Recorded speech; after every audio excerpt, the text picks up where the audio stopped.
You're live. Go ahead. Hello, and welcome back. So, quick swap over, just need to change over the save file. And so this will be the Single Discipline Championship Trailblazer category.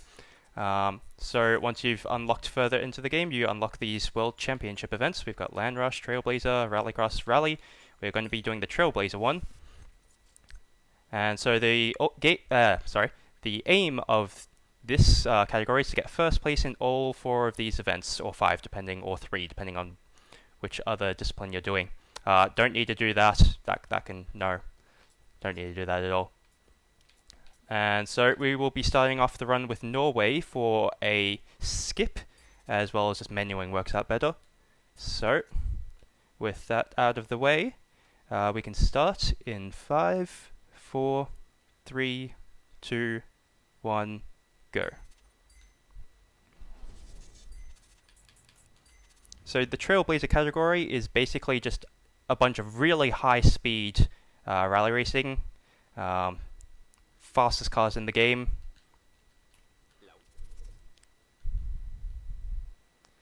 So if we crash, it's going to be spectacular. But we've got this first skip coming up right now, and hopefully this goes well. I don't think it's going well because I think my controller might have just died. Hold on a sec, I've got a spare controller, I'll just quickly plug that in. Don't worry, we can still save this. Okay, now we're all good. Yes, that does work. Excellent. So yeah, we can save this run, that's not going to be a huge issue. Mostly because that was a joke, my controller didn't actually die. But yeah, so that's called DNF skip. We literally just DNF out of the first race. So within Trailblazer and Rally, the goal to get first place is the sum of your total times over all 3 courses. So commentary is going to be a little bit lax here because I really need to focus and get as fast as possible. So by setting ourselves to difficulty 6 on that first race, we minimize the amount of penalty time that we got for failing that first race, which when you do a DNF skip, it's equal to the AI's last place time plus 1 minute. So, by setting ourselves to difficulty 6, the difference between first place and last place... Oh, please be nice about the overtake. He was not nice. So the difference between first place and last place for the AI is minimized. I think for this track, it's about 3 seconds.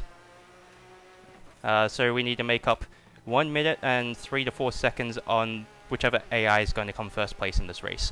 So we set ourselves back to difficulty 1 to try to make up as much time as possible against the other racers.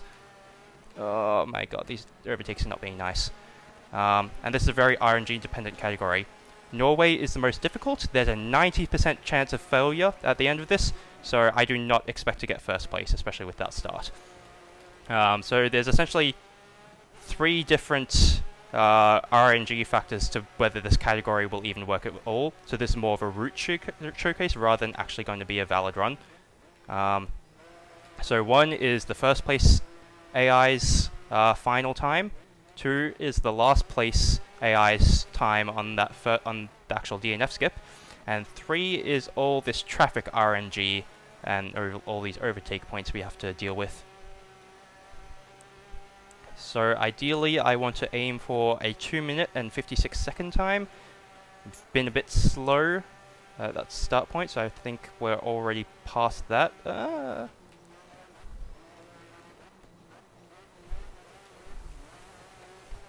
Yeah, so currently, especially with these overtakes, they're messing up my lines really badly at the moment. So I have had runs where I can get a 254 even with traffic on. That was a very lucky run though at the time.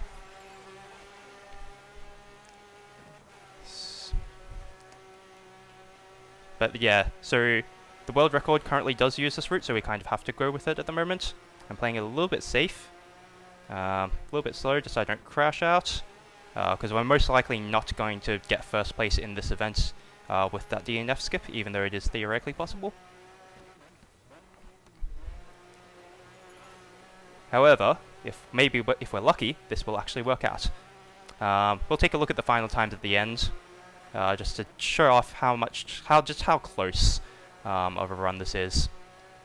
So whenever you do a DNF skip, it's basically a combination of skill and luck. So the faster you go, the less you have to deal with the RNG. 57, low 57, that's not too bad actually. So the faster you go, the less RNG you have to deal with. But yeah, there is still just a limit. And so we choose this car here, which is called the SX4 Monster, which has the highest top speed of the cars in the game for most of these Trailblazer tracks. The other car that we choose is the PM580, and the difference between the cars is is not really too much, especially when untuned. Again, the cars are all very balanced when they're not tuned. But this can just be a little bit faster in some places, if you don't screw up the turns. So let's try to get a good run here, aiming for 128.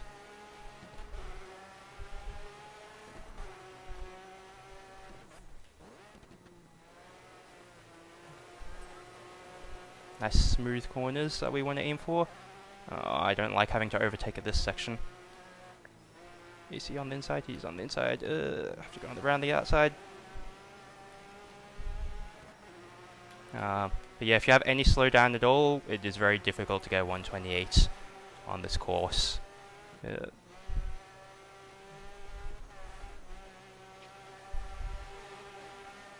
yes, difficulty 1 AI, do not want to deal with as much as possible, but this category is full of it.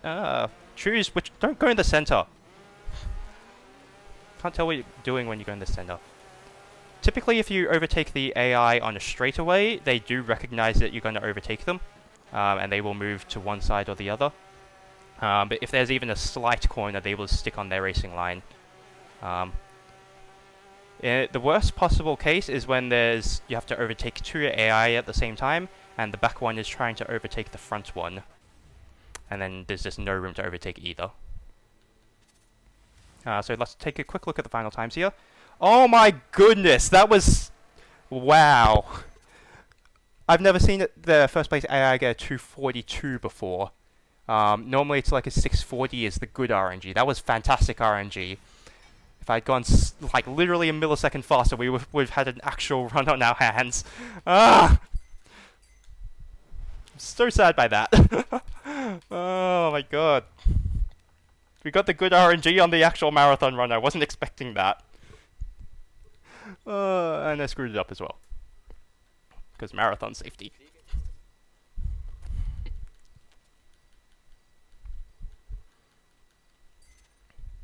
Yep, so we're currently stuck on difficulty 1 here, because we are doing a DNF skip on the last track instead of the first track this time. So we do DNF skips on the longest tracks that we can skip while still actually that we can still actually beat the first place AI on. So for Norway, because it's so tight, we have to take the very first track, which is the shortest track. I'll skip the water nicely there. But for Kenya, we get to skip a 3-minute track, which is very nice to deal with.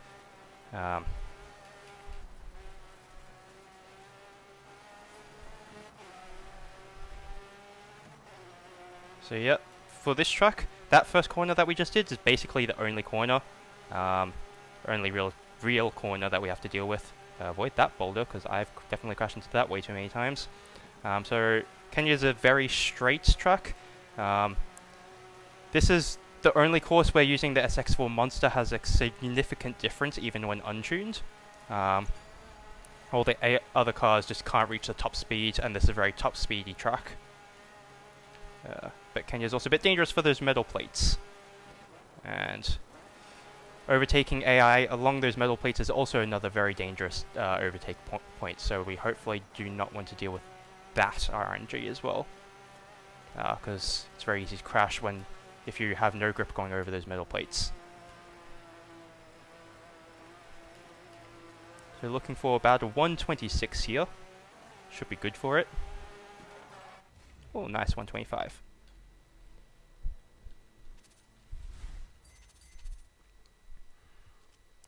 So Kenya's 1 short track and then 2 long tracks. Norway was short, long, short. Finland and Michigan is also short, long, short. But we unfortunately can't do any DNF skips in Finland or Michigan just because the courses are overall just too short. So Kenya and Norway's long tracks are just under 3 minutes, while Finland and Michigan's long tracks are under 2 minutes and 30 seconds. So it's that 30-second difference that makes the DNF skip not possible on those other 2 tracks, which is unfortunate.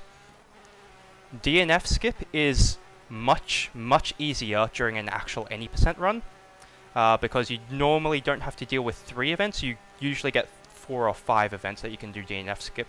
Sorry, 4 or 5 tracks in a single event that you can do DNF skip on.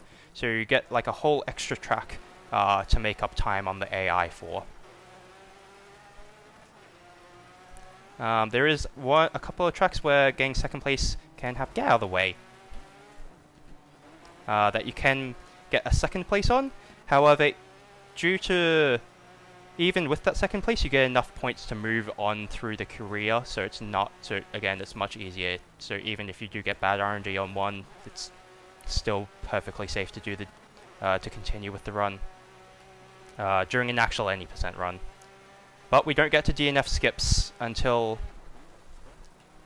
Yeah, let me squeeze through there. Thank you. We don't get to DNF skips until... Oh, no. This is what I'm talking about with the gates. Just lost a lot of time there because we're normally full speed down this section. So we've just... So we really should be at top speed by now, but nope. Thanks to that AI. Poor placement there. But we don't get to DNF skips until Season 3 and Season 4. There's 1 DNF skip that we can do in Season 3, and I think there's 3 DNF skips in Season 4. So overall, during an 80% run, DNF skip saves about 15 minutes, which is by far the biggest time save that we get during the full career mode. Dialogue skip by itself saves about 5 minutes, because most of the dialogue is done in Season 1.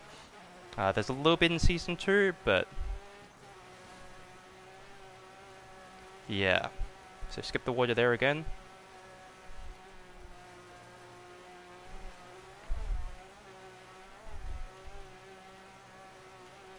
So you can see here, just full throttle all the way through. Good, don't have to deal with another AI along this checkpoint. These corners up here is where the other cars would actually start to overtake the monster, because the monster is a very loose car, while the others just have a ton more grip. And so with these narrow corners here, that you can gain a little bit of time, but overall it doesn't make up enough, anywhere close to near enough time as those like full speed sections. Man, having to do a lot of overtakes this run. And so this next corner after this downhill here, you can see it coming up right now. You cannot full speed that. If you try to, you will die. So I'm going to take a very safe here. If you cut the inside there, the geometry is very whack, and it just propels you up into the air like crazy. Yep, that was a very slow time. I was aiming for 302 there. So yeah, that last corner is very nasty.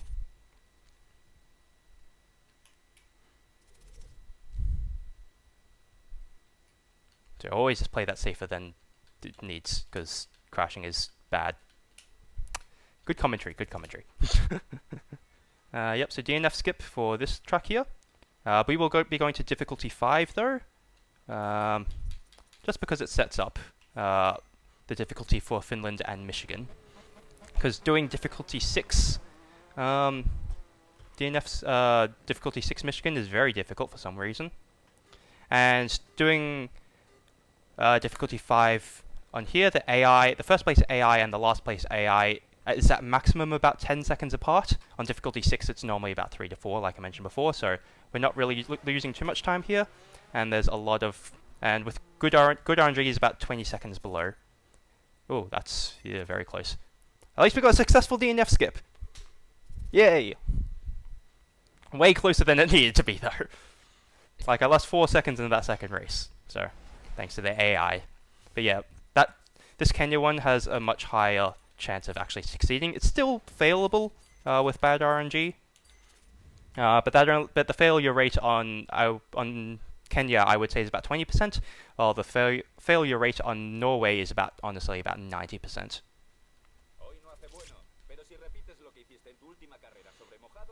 And so both Finland and Michigan are probably the tracks that have the most feasible cuts.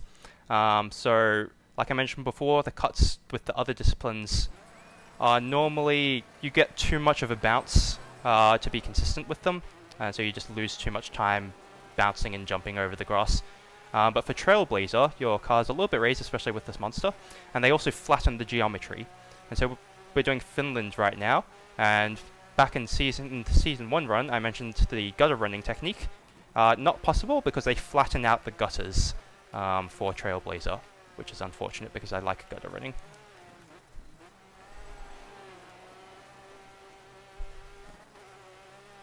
But yeah, a couple of small unintentional cuts that we will be doing over in Finland and Michigan.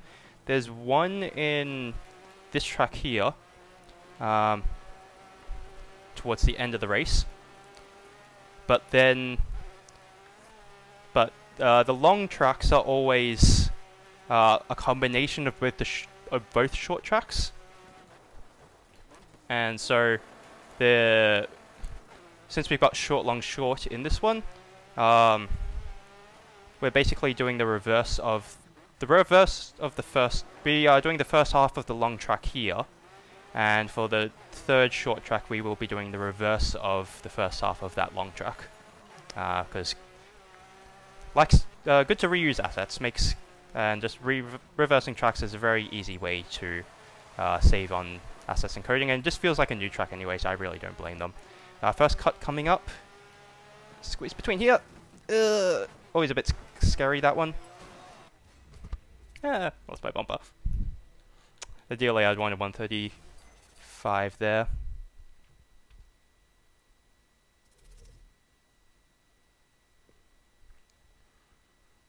So that cut won't be available in this next race. They actually do put up a barrier, so you can't go through there, which is a bit strange. I don't entirely know if that was intentional, that they allow you to cut through there on the short tracks, but maybe they just forgot. And then that cut is also a lot scarier going on the next track after this, since it opens back up. But yeah, for now we have a bit of downtime as we focus on this track. Very full speed track this is, especially the start here, which is very nice. Really get to showcase the monster and what it can do. Really push it to its limits. If we were to tune it, it would be even better, but no time for tuning. So the way tuning works, I probably should have explained this, is that there's like 5 different categories that you can play around with. But the problem is they don't save between races.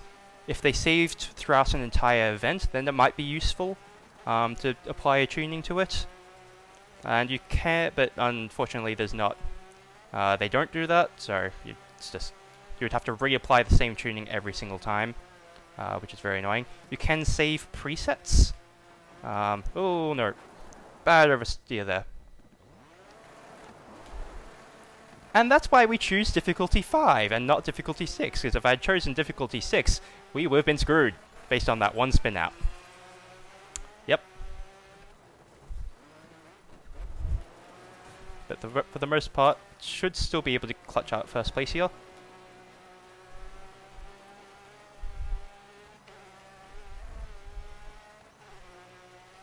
So yeah, you can save out presets, but you still have to go into the menus to apply the preset every single time. And so just going into that menu itself is about 3 seconds. And to set up the actual tuning would probably take even longer.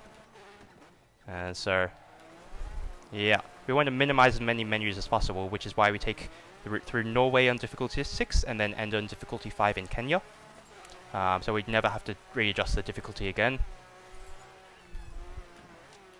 And it also means that, like, with Norway being the most RNG dependent of this category, then like we get that out of the way as soon as possible, and we can just grind Norway a bit for good RNG when we actually do go for proper runs.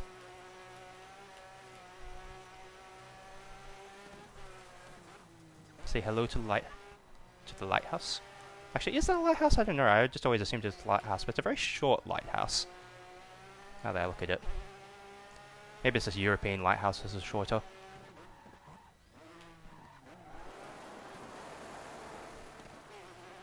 Most awkward corner of the game. Ah, someone's bumper. Yeah, you can't push those bumpers out of the way. They will get caught underneath your wheels. And I have had some runs... Yep, still first place, good. And I have had some runs where, like, I accidentally drive over a bumper and then just get stuck in my wheel and then I literally can't move. So I want to avoid that as much as possible. Because that's not fun. That is not fun. I'm gonna say, I've just seen you do the hardest corner in my eyes game. It's probably one of the hardest ones ever. Especially in the Trailblazer. The corner that goes back on yourself, basically a square. It goes right, then on the bridge again. Right behind you. Yeah, it's very difficult to go fast on that corner. Yeah, always used to really anger me that corner. I could never get it. No matter how many times I went through it, how fast I went. It was either you go too slow, you spin out. You go too fast, well, you get the picture on that one. Yeah, that's one of the times where drifting is actually, or sliding is actually a bit faster. Doing the reverse of the cut. Ow, nope. Yeah, that's why that's a lot more difficult going in the reverse direction. Like, they get rid of the car that was initially in the way, but like, because you're driving at nighttime, and also because you're cutting the grass first instead of afterwards. When you cut the grass, you do a little bit of a jump, and so if you're slightly off at the wrong angle for that jump, then you just have no time to readjust, and you just go straight into those wooden planks. So. I have a question regarding Trailblazer. So, in your opinion, do the night stages scare you than the day ones? As in, like, do you find the night ones more interesting or more terrifying? I have the routes. Than the daylight ones. I have the tracks memorized at this point, so they're not really any more different. It's just that one little cut you need visibility to set up for. I am spinning a lot out on Finland, jeez. But yeah, it's not really an issue. It's just for that one cut that actually makes a bit of a difference. So yeah, you can see that one little spin. Actually, no, I did crash. So yeah, that explains the second place, actually. Yeah. So even with difficulty 5, it's a bit sketchy, but... But yeah, in terms of all the weather effects and stuff, it's not really any different. I approach it pretty much the same. And last track is Michigan. And so we get to see the PM580 here. More of a personal preference. I think it's slightly faster than the Monster, which is why we use it. But Michigan is a very grippy track. In terms of which is faster between Modern and Classic, they are actually about the same. So I can't remember what the car is in Classic, but it's like the green car. And that is blazingly fast. Like, sometimes it's even faster than the modern cars in some of our time trial records. Which doesn't make sense to me. The Audi Quattro? No, it's not the Quattro. It, like, had some custom name to it. Because I'm going to say, the classic ones is the Quattro, Peugeot 205, I think it... I think that's about it. There might be, there's probably like 2 others. I mean, there's 4 cars per event. The only 2 I can think of are them ones. I think there's only... Or maybe the Suzuki. I don't know, Suzuki maybe. Pikes Peak one. I could be wrong. Yeah, I think you might be thinking of possibly Group B there. Because like all these Trailblazer cars are basically custom cars. But yeah, Michigan, we get to cut this grass a lot more. Much flatter grass. Which is nice. I know that the Quattro's got a Pikes Peak that's in here. That's in the classic one, but that's about... I don't really know the other ones. I think there is a green Quattro. Yeah, it's possibly that. White. It could be that. I don't know. You never know. Honestly, I just know the cars for their colours. If I'm honest, I only looked up the names for the modern runs for this run. So. I have to admit, one thing that stood out. I mean, I know Young on his run that he liked the Dirt 2 a bit more than Dirt 3. I always thought Dirt 3 got its sounds a bit better, nailed them better. Mm. Plus, I think the car selection was improved here as well. I mean, we did have Audi Quattros and stuff in the first dirt. They didn't really make much from the prints in the second one, but then the third one, they were there and thereabouts, and they were really fun to drive.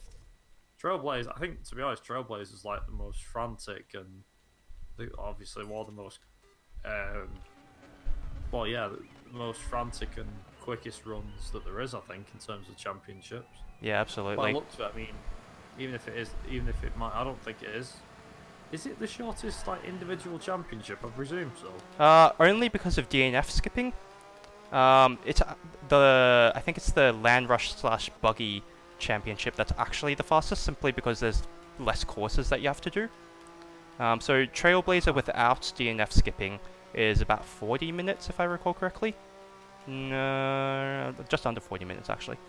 Right. If you were to do Land Rush / Buggies, it's about a 32-minute run. Just because you only have to do about 2 courses, I think. Even though it's just driving in circles for half an hour, it's very boring. Also, I spotted, same as what Mario spotted, the Evo 10 at the start of the stage. It was just chilling in the background, the red one. Was it parked? I've never noticed it. Yeah. Just parked at the side of the road. Huh. I'd never noticed that before. It's funny when you're not playing and the sideline. Okay, got bumped up there into the air, so I lost a bit of grip. That could have gone a lot worse. That's why I like to avoid the bumps.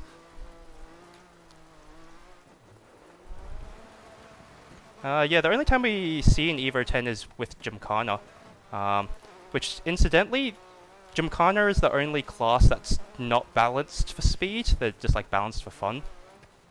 And so we have this mod called the ACAT mod, which is basically all cars, all tracks, which allows you to play with Gymkhana cars on like the rally events and the Trailblazer events. Small cut here. Small cheeky cut.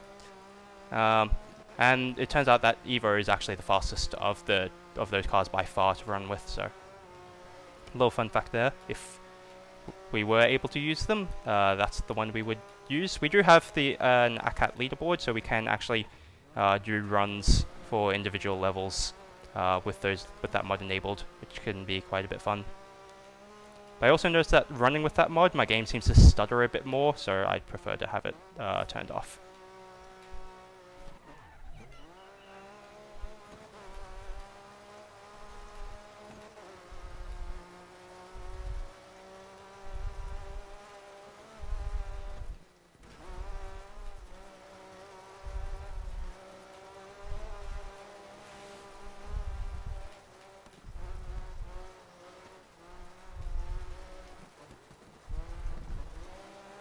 You know what's funny? I always used to think I was pretty good at this game until I saw like, I am not that good. God, I'll tell you something. It's weird when you play a game for years and multiplayer used to beat people left, right, and centre. Yeah. Speedrunning's a whole different ball game. Yeah, absolutely. Oh my god. I mean, it's mostly pretty predictable. While if you have to deal with other people, it depends on whether they are going to play nice or not. In online, like, most people are pretty good. Like, no one's really ramming each other off the road. But you occasionally still get that one person, and then you can just kick them out of the lobby, though, so it's fine. I always used to enjoy the joyride mode. Fine, you just get a load of friends, 3 or 4 of you, just smash each other up and just have a bit of a laugh, just messing around. Yeah, Even though it was like half an hour, it was just fun to mess about. Yeah. My favourite of the mini games would probably been the I can't remember what it was, but it's like one person is in the mini, the 60s mini, and then everyone else is just in super fast cars, and whichever team can get the mini across the line the first. And so everyone's just yeah, that's the one, and everyone's just smashing everyone up. One person drives the mini. Yeah. I always used to I mean, for me, I was like, I'd rather be the mini than the cat. Yes. Protecting the mini, because I thought, well, if I've got to be the one that's following a car, I'd rather be driving it than following it, because it's fun. Yeah. That's what the chase is all about. The cats basically smash, crash, and block the other guy in. I used to love doing it. Funnily enough, it still works now, I guarantee it. Try it for those that have never done it before. if you ever played the cat and mouse before, if you're driving the Mini, you see a fast car. You probably done it before, but if you haven't, slam your brakes on. They go flying past you. Drive through. I used to do it all the time. Like, I'd see a car come, slam the brakes on, swerve out the way. They'd be like, "Where's he going?" Because obviously you just got the forest. And I'd just stop and then come back on track and just go, "Thanks, bye." Straight past. Oh, honestly, it's that's time, by the way. Oh, damn. I get myself ready.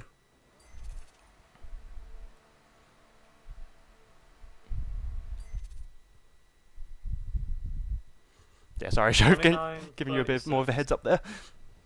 No, 29.36 I got. 29.36. Can't remember what my There was another one, actually. There was Cat and Mouse and Infection. I think it. Yeah, I never really liked Infection that much, but... Well, there was always a nice little hiding place. Oh, really? There's a collision detection in, in the main building. Mm-hmm. Actually, if you go in Joyride, we could probably show this off. Okay. I'm running the game in Spanish though, so do you remember the menus to get there? Yeah. Okay. You go right to the far end, I believe. Is it in multiplayer or My Dirt? So if you right. If you go into when you're in season mode, just go right to the end. there's the Gymkhana. Outbreak. That's it, not Infection. Outbreak. Yeah, so you do go right to the far left, and Gymkhana thing. Oh, that thing, yeah, the parking lot. Far left hand side. And it should say Joyride. Fantasy Compound, that's it. Yeah, there's the parking lot stuff. And then, is it just parking lot, or is there anything?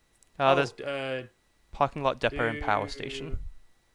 Go with power station. Okay. I can bring up the other save file if it's on the last one. Yeah. If you crashed into the water, you became infected. Yeah, that was great. Yeah, I remember that. Yeah, I definitely tried that myself. Just like try to cheese everyone out. Any car works. Any car will work. So, right. So this is gonna be fun because now I've got to direct you. Unless you know it already. I do not. So there's an invisible collision barrier thing, and a lot of people actually, well, once it was found out, a lot of people used it in Infection. Mm-hmm. So basically, if you go into the main building, go to the top floor where the jump is over the top, and then when you get there, let me know. So it's like a jump right at the very top. Yep, I'm there. Right, so I think you're on the right side. Just double check, because I've got to wait for the stream to catch up. Yeah. Yeah. Okay, right. So on the top, if you go right to the very top of that ramp, don't jump off. Like go over that. Just jump. Just jump then. Just drive to the top of that ramp, and there's a flat bit of a surface you can drive to. Yeah. Once you've done that, turn the car to the right hand side. Yep. So you're facing all the way to the, as in, you're facing to the wall on the right. Yep, I got that. Right, give yourself a good run up. So back up. You might want to align it a bit more in the middle. Jump across. What you're gonna do is, I want you. So as far back as you can go without falling off. Drive towards the gap, straight in front of you, as fast as you can. Ready? Okay. 3, go. 2. Just put your foot down and just jump straight. Oh my goodness! What the hell? That is fantastic. Oh my god! Do I have to hold the accelerator the entire time? Hang on, wait.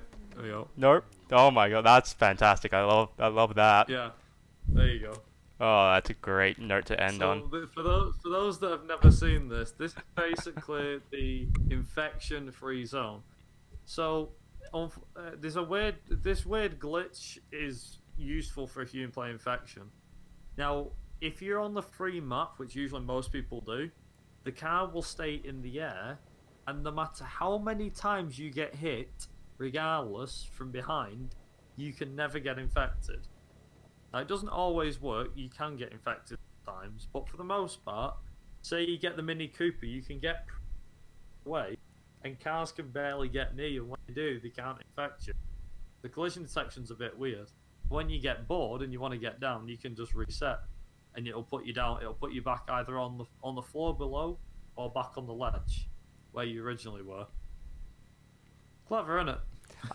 It's fantastic, but I would not recommend using that online because you will get kicked out of the lobby real quick if you do that. People think you get lagged. Trust me, I've done it before. It's a laugh because people all try it. And the thing is, we've tried to fit more than one car on that ledge. Oh, really? If you try and fit multiple cars in there, we've actually managed to get 2 cars on there, but it's very tricky because the collision detection, it balances one car on, so your car, like now, it's perfectly sat there. But then you can get a car, and if you, I think, probably if you got the Mini, you can do it. But you can have multiple cars on there. We've managed to get 2 on there, but no more. When we've tried adding a third, the car just hits the invisible detection barrier, which it's supposed to hit anyway, and it just falls down. For some odd reason, yeah, this is the thing. I don't know how. That is how you wreck Dirt 3. That is great. Now, bear in mind, it's not really useful for a speedrun, unfortunately, but for online of messing about in infection modes, you can show it off. It's apparently been a thing for years, but there you go. So Codemasters never got around to fixing it then? Or just never noticed it, I guess? Here's the best thing. They updated the 360, the PS3, Steam, every version of the game several times over, and not once did this ever get patched out. That's great. They didn't even know. Like, the people, there was videos of it online, and they just never patched it. I'm guessing they were like, no one's going to abuse it, are they? Famous last words. If you're doing an outbreak game mode, you'll often find, including me, that a lot of people drive up here and try that first before they get infected. But it's a lot of fun. That's what Dirt 3 is all about. I mean, this isn't exactly part of the fun. There is some nice hiding spots though. Yeah. There's definitely some like I enjoyed. There's definitely some like odd respawn points. So like unfortunately within neither of these runs, there's a couple of tracks where like you can just cut like whole sections, like a single corner of the map because they didn't put the respawn in properly. So if you look at the Crocodile Point world record at the moment, there's this giant cliff that you're meant to go around, but you can just drive up the cliff, and if you go enough to the left, you don't get the respawn, and it's fun because you literally drive off a cliff into the finish, but you have to like crash into the finish in a certain way for it to work. Bloody hell. God, you guys really are breaking. I mean, grief. Yeah, I mean, for the most part, it's a very solid game, but there's just a few quirks in there that are just a bit fun to mess with. Well, on that note, I think unless you got any final words for anybody. No, I'd just like to thank you guys for having me and letting me have this opportunity to see you guys.